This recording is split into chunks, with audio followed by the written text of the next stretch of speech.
Hello, this is Rachel, and this is a vlog. This is a vlog talking about what it's like to lose my son to depression, and also what it's like to deal with mental health issues myself before and after losing my son. If you haven't already done so, as always, I welcome you to subscribe to our channel. It means so much to me. It helps me, it gives me support. It lets me know I'm doing all right here. It gives me a little bit of encouragement. And it also helps break the stigma that it's not okay to talk about mental health. It allows others to see that what I'm doing here and what I'm sharing with you guys is okay to talk about, and that we need to break the stigma of mental health and what that means to talk about it. So yeah, anyways, I'm rambling. I appreciate that so much. I talk about anxiety a lot, and I talk about anxiety a lot because it pretty much controls everything in my life. And lately we've been struggling. Losing Isaiah has not allowed me to focus on much other than suicide, Isaiah, and just a very small few things, just very immediate family. It's made me selfish as far as my outreach to other people in the world, but that's all we were capable of. And right now I'm kind of coming back online, coming out of the fog, and it's really overwhelming. It's giving me all these different emotions that I don't know how to handle. I don't even know why or where they're coming from. It's making me act at times irrational. It's made me self-deprecate. It's made me feel sorry for myself and our situation. And don't get me wrong, I kind of feel like I'm deserved a little bit of selfishness in that aspect of, yeah, this sucks. But at the same time, just been getting easily discouraged. Just a lot of alone and abandonment feelings, and just feeling no matter like what I do, it just hasn't been good enough. And it's kind of turned into this whole, what about me? What about us? What about us? And the reason for that is because we're struggling in so many different ways, and we're drowning, and we desperately don't want to be drowning, but we don't know how to help ourselves at this point.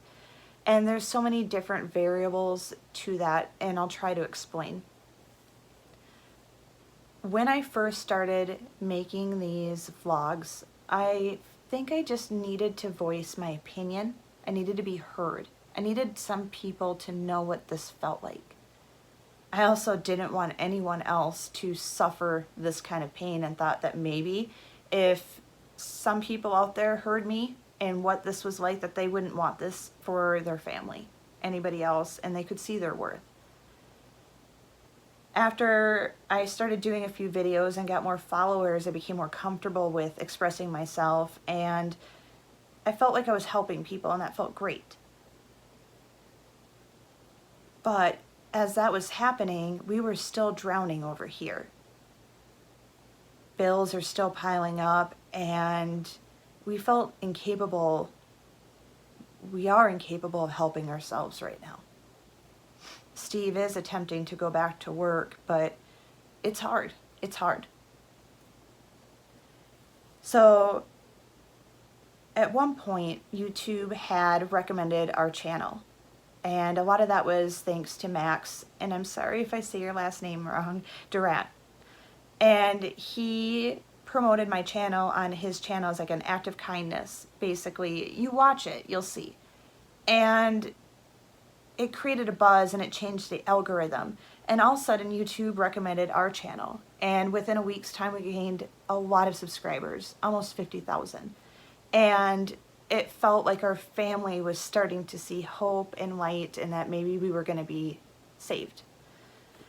Well, we did get approved for monetization, but due to the content of my material, it is not suitable for most advertisers. So what that means, I guess, is that they're saying that most people wouldn't want to put commercials on this kind of page, this kind of channel. And that's really heartbreaking for us, because that's so discouraging. It's so discouraging in so many different ways that to me that's like, it makes me feel like all this work to say mental health, we need to talk about it. It just like, no, it's like someone's telling me no. And then the thought of being monetized and being a mental health advocate and having that be something where I could actually help save my family from this overwhelming debt that we find ourselves in over this last year was like a blessing, whatever you want to call it. And now I find myself in this place of just feeling sorry for myself and going, now what? Now what? I can keep making these videos and pour myself out, but we're still drowning in this overwhelming sea of loss and debt and guilt and abandonment and just, yeah. So it's been hard. It's been hard. And with that, because of that, because we were basically demonetized, even though we're monetized, I don't get promoted anymore. So that changed that algorithm. I can't tie a merchandise store to this. We wanted to sell positive wear, like believe in yourself. And we recreated a lot of Isaiah's art digitally, Belle and I.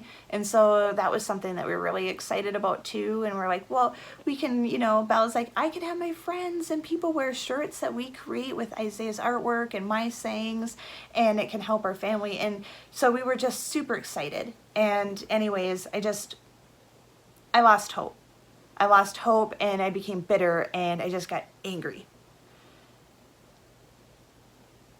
One thing that I never thought about during that anger and that self-deprecating is what it does to everybody else around me, including those who watch my channel.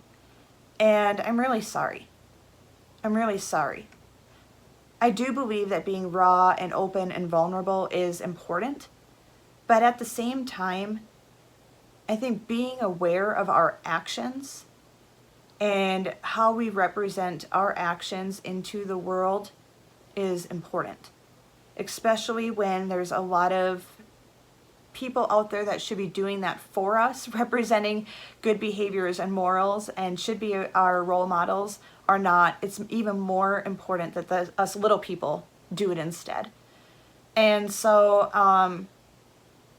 yeah, Max, your video of overthinking really was what I needed. So thank you. It was just a video that was good job. I liked it. It was a good one. And I usually don't promote or condone this kind of stuff, but someone sent me a message and his name is Chris. And Chris, I'm really sorry for throwing your name out there, but I have done what you've done, and I have left Max actually just this email that was just, I felt so much anxiety after leaving it. I was like, oh my gosh, I probably made him feel terrible, and it was just poor me, and he doesn't deserve that, and he's done so much for me. You're not alone. I believe in you. I thank you for your message, and I am so proud of you for living another day and trying to achieve your dreams and trying to believe in yourself. It's amazing. And honestly, it helped put a perspective back to me of why I do this and that I'm not alone. So it was just kind of like this full circle thing. And sometimes the world just works in mysterious ways. But between Max's video of overthinking and this message I got from Chris, it just really kind of, it really pulled a lot of pieces together for me, and it helped remind me of my worth, of what I'm doing, and my place in the world. So yeah. Back to the whole struggling thing. We are struggling, and that's been hard for me to admit. I have in the description of this video a GoFundMe, and when the GoFundMe's gone, that means that we were able to not be in foreclosure risk or our power shut off risk, those kinds of things. That's kind of the situation we're in. We don't want that to be there for long. We want to be able to succeed and help ourselves. But right now we're going to let others know that we're not okay and that we need help, and it's okay to ask for help. we all struggle sometimes, and we found ourselves in a little bit of a predicament. So there's a GoFundMe link. There's also currently, and this gives me anxiety because I'm like, what if I change my mind? I don't want to do more content, but currently I do have a patronage page. And what I'm trying to do there is like put the videos on before I put them on here, like maybe a day or two early. So that's kind of a perk to doing it. Also, I'm going to tie the merchandise store on here as well, and that's actually my favorite because then you're supporting my kids. You're supporting my kids, and you're wearing merchandise, and we're creating new stuff. We're going slow. It's overwhelming. But the merchandise store, I'll have that in the description, and you can wear things that Isaiah created, and that's awesome. And then also, we finally got approved for moving forward with the foundation. So I kept losing all this hope because little things weren't going my way and not seeing all the positive things that were, and patience and not overthinking. And so, yeah, hopefully more positivity being sent in many different directions.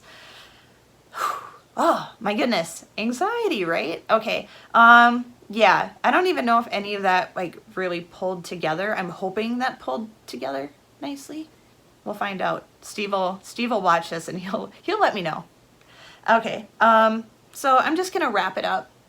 Everything should be in the descriptions on how to help us right now if you want to help support us and help support our family. And if not, that's cool too. You know, to each their own, and some people can, some people can't. We all have our missions.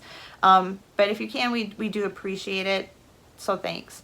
All right. With that being said, I want to remind everybody that we all have worth and we all have value, whether we are capable of seeing it or not.